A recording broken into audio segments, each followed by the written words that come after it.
ఇప్పుడు ఈ రోజు మాత్రం ముగిదాలు కాదు.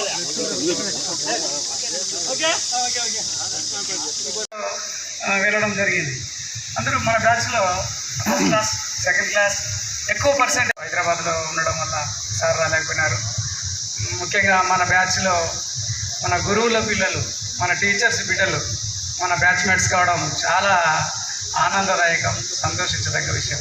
నాకు తెలిసి బ్యాచ్లో కూడా టీచర్ల బిడ్డలు ఒక బ్యాచ్మేట్స్గా దొరకడం అరుదు. కాబట్టి దాదాపుగా ఒక 40% స్టూడెంట్స్ దాకా మనలో టీచర్ల పిల్లలే ఉన్నారు. అంటే దాదాపుగా ఈరోజు మేడం వాళ్ళ ఫాదర్ లీడ్ చేశారు ఆ ప్రోగ్రామ్ని. సార్ మాకు బాగా లేట్ అయిపోయింది. ఆ రోజు నైట్ మా డేలో వస్తుంది అనుకున్న బస్సు ఎప్పుడో మిడ్ నైట్ వచ్చింది. తర్వాత హంపీకి వెళ్ళాము. అన్నీ తిరిగి వచ్చిన తర్వాత వచ్చేటప్పుడు దారిలో ఆయన అనంతపూర్ దాటిన తర్వాత ఎస్కే యూనివర్సిటీ చూపించాడు.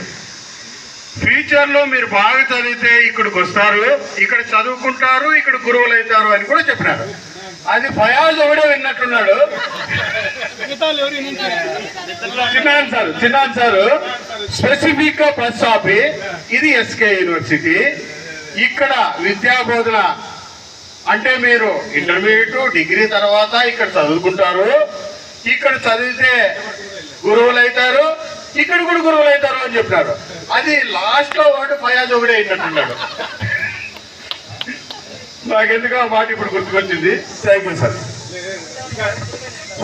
నాగరాజు చెప్పినట్టు హంపి ఒకటే కాదు, పుట్టపర్తి కూడా మనం వెళ్ళాం.